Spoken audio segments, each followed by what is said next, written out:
my balls to my butthole, yeah. Oh my God, what did I do? I can't take a dump, 'cause now my balls are blocking up my butthole. Fool me once, shame on you.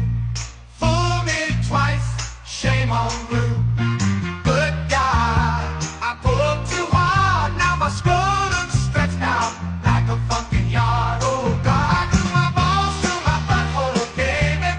Oh my God, what did I do? I can't take a dump, 'cause now my balls are blocking up my butthole.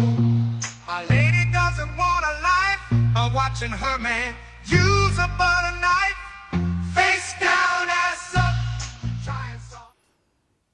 Hey guys, Jim here. Welcome in once again. Today we get a chance to explore an entirely new knife brand. And this is one that you're going to want to pay a lot of attention to going forward, because I've seen a lot of the stuff they have in store and it's amazing. This may be the most classic and basic of all the knives they have coming out. And I'm telling you right now, even this one is going to blow your mind. Start here with what's in the packaging. This is an aluminum COA card. Model is the Cheetah, made of M390 and titanium, and it was done in collaboration with Tuya Knife. Very cool. Comes inside of your microfiber bag, and oh,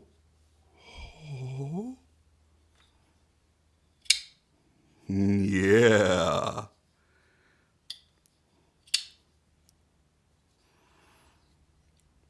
Simply put, I like everything about this knife.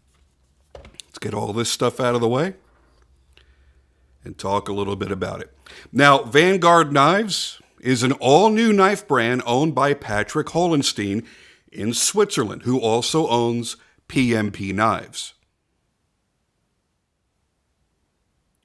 Now, you guys know PMP Knives, and they're known for their absurd, crazy, overdone, overbuilt, super thick, super large knives that have completely changed the landscape of the knife collecting community over the past few years. Now, you guys know this knife, but you don't know this particular configuration, and I don't want to show that to you yet because that is going to be a separate video. Put that off to the side. And I'm pretty sure if you've been watching my channel for any length of time, you guys know that I am a massive fan of PMP Knives. I love what they do, and they're pretty much the only oversized brand of knives that I still enjoy, because to me, that's kind of a thing that came and went, and it was great while it lasted. It was a lot of fun, but I don't find a lot of the overbuilt knife brands or makers out there really making anything that excites me beyond just being big and dumb.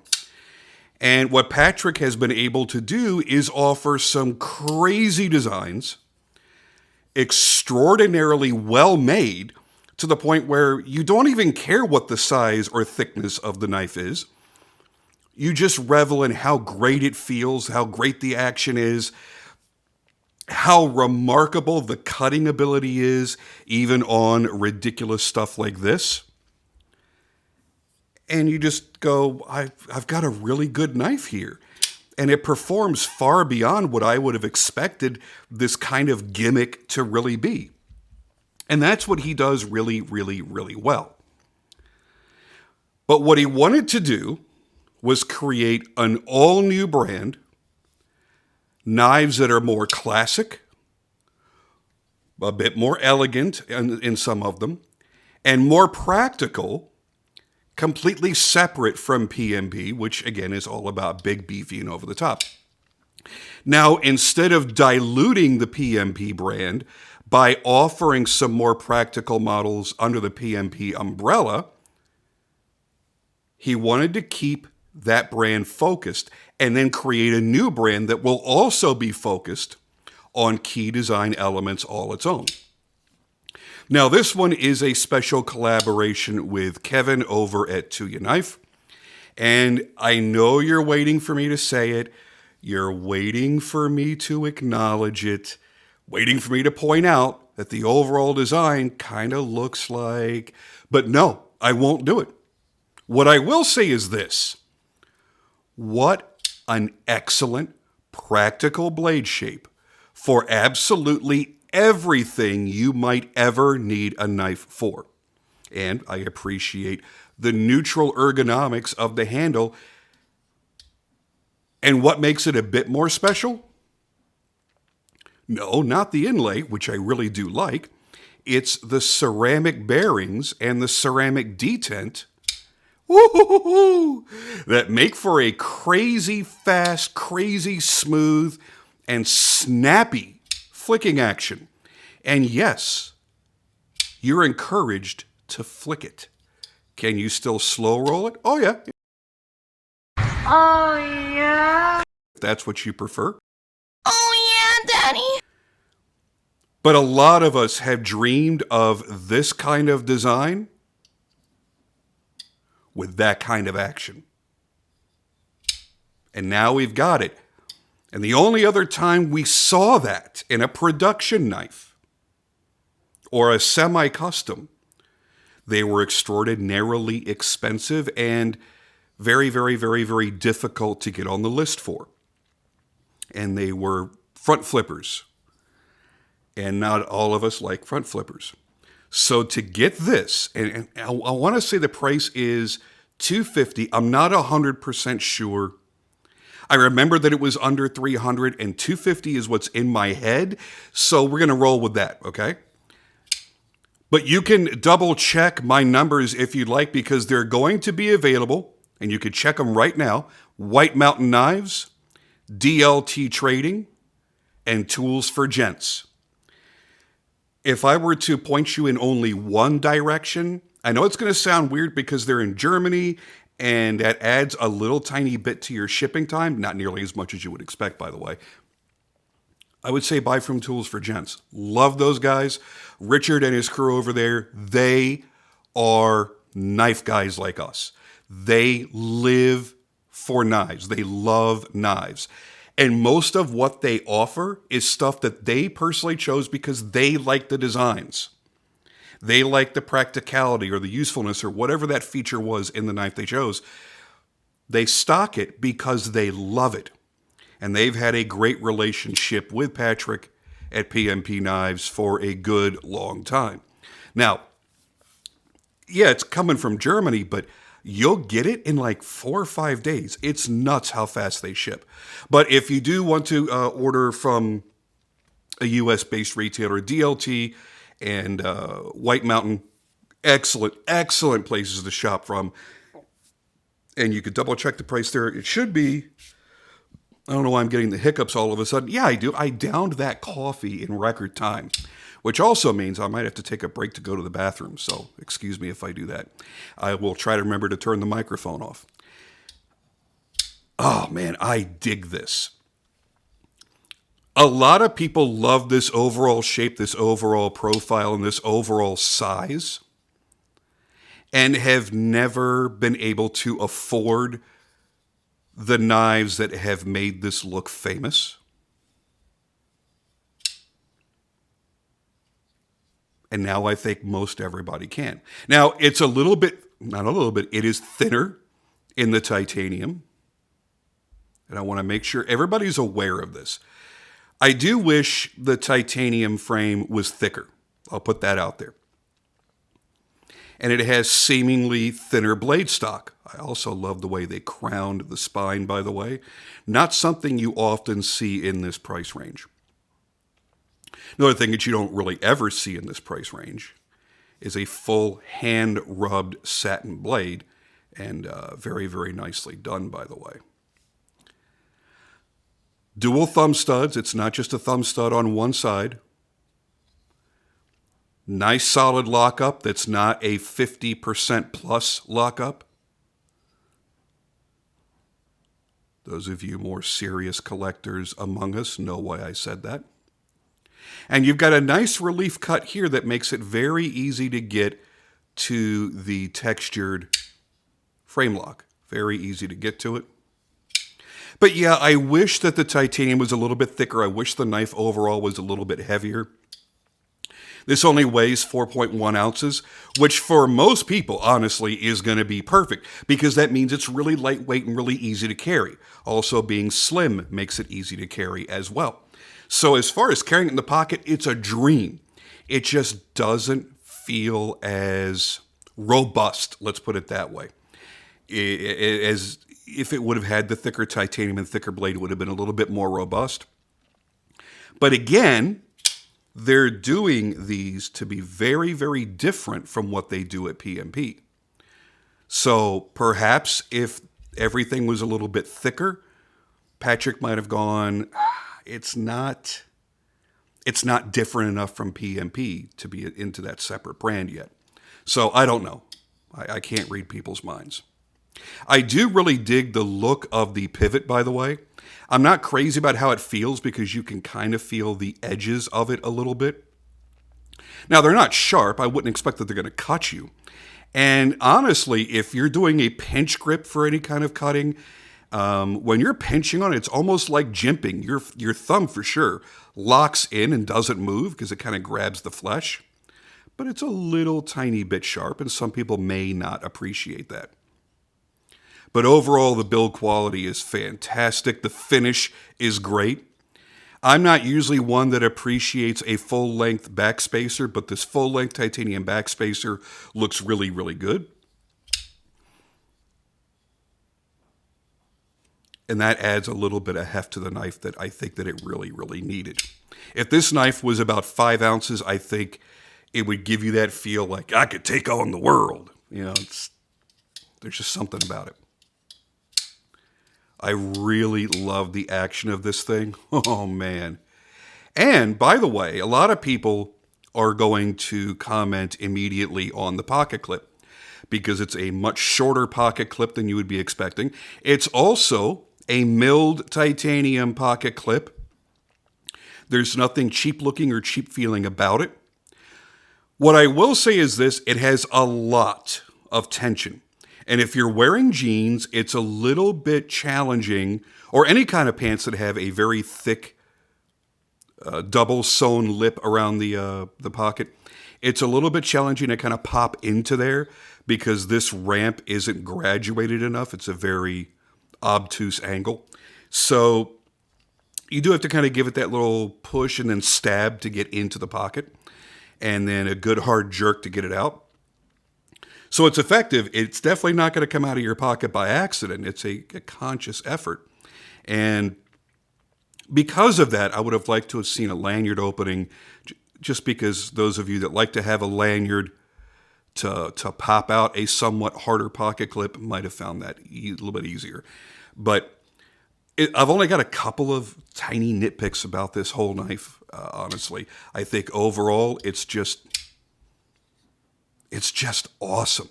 It feels so good in the hand. It's got a great, very, very thin, very slicey grind. I don't know if you can quite make that out, but it is very thin and very slicey on that flat grind. It's going to be a good, solid performer. And you've got the sharpening notch on there, so it's easier for you to maintain your edge over the years.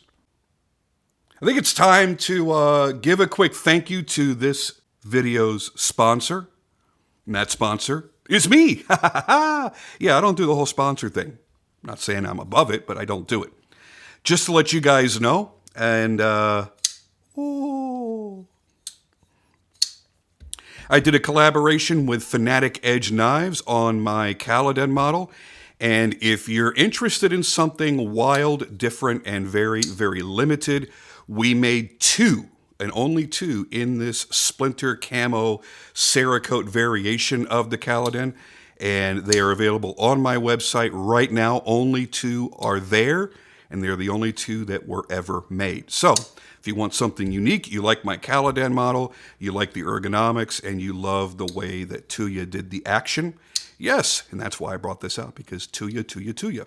I love Tuya knife.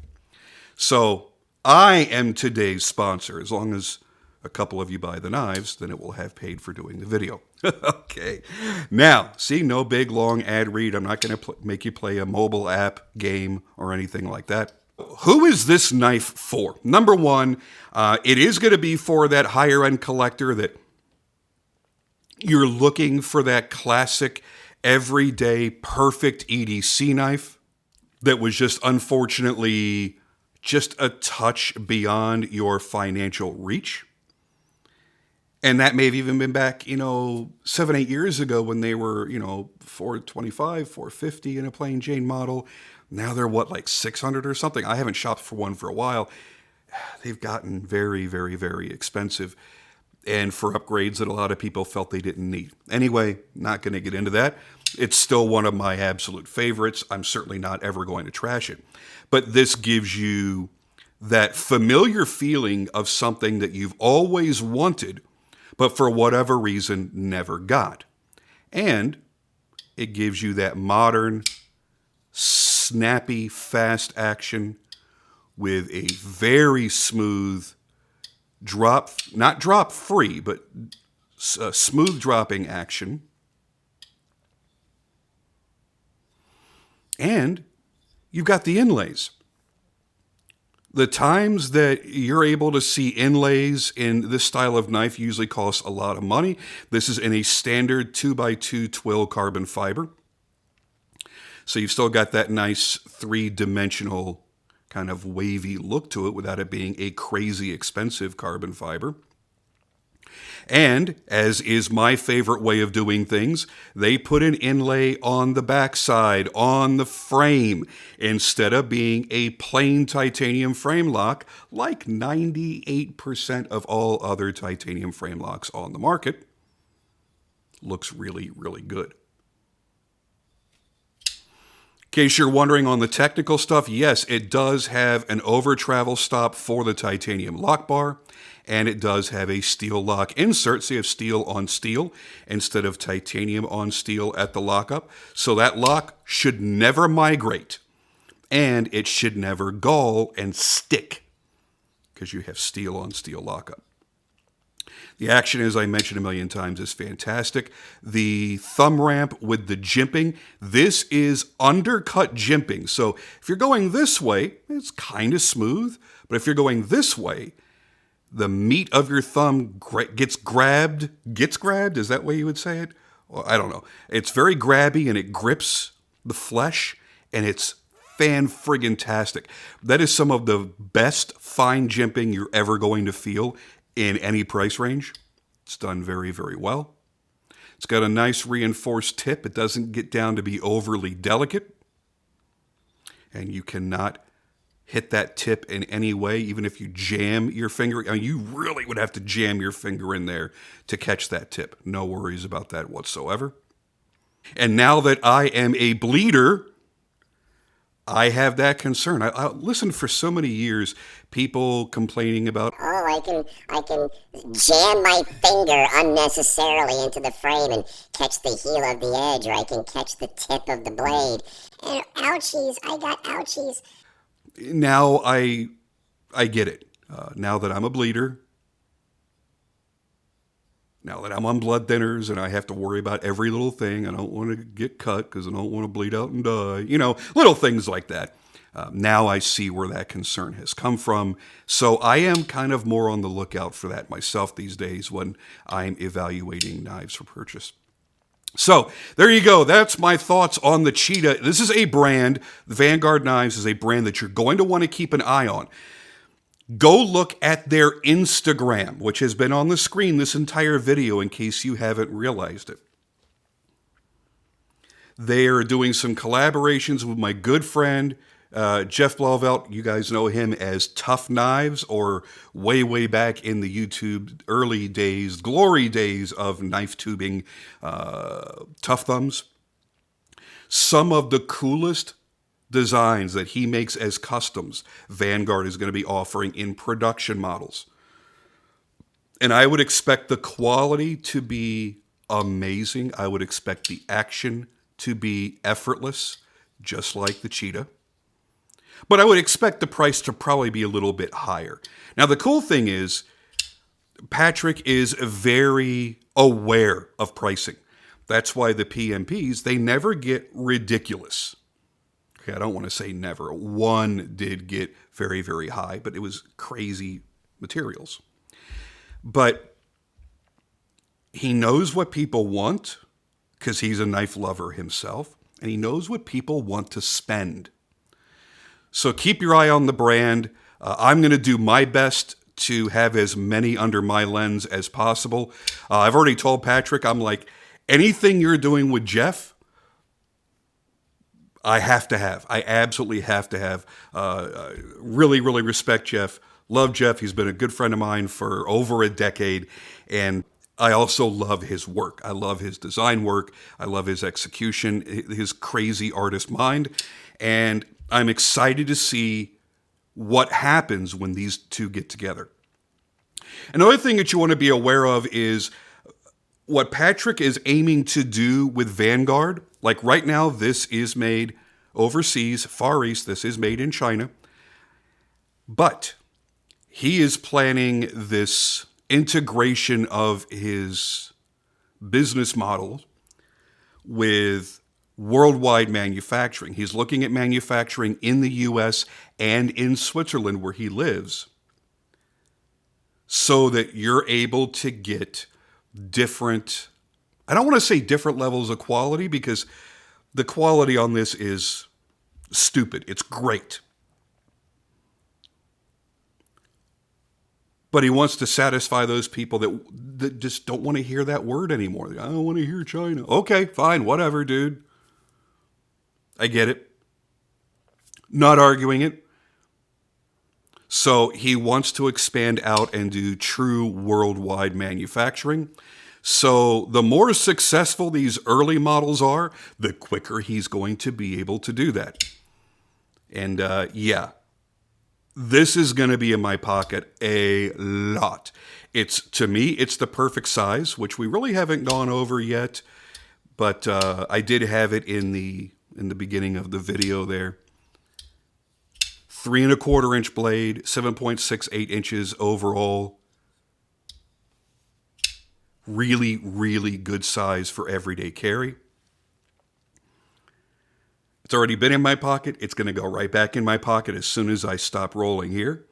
And it's probably not going to leave for a while. It's one of those perfect fit EDC knives.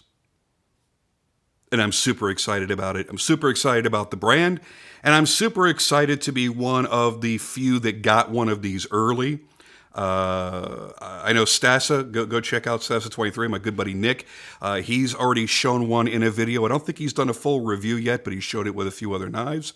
I know Jared over at Knives Knives also did showcase this among other knives.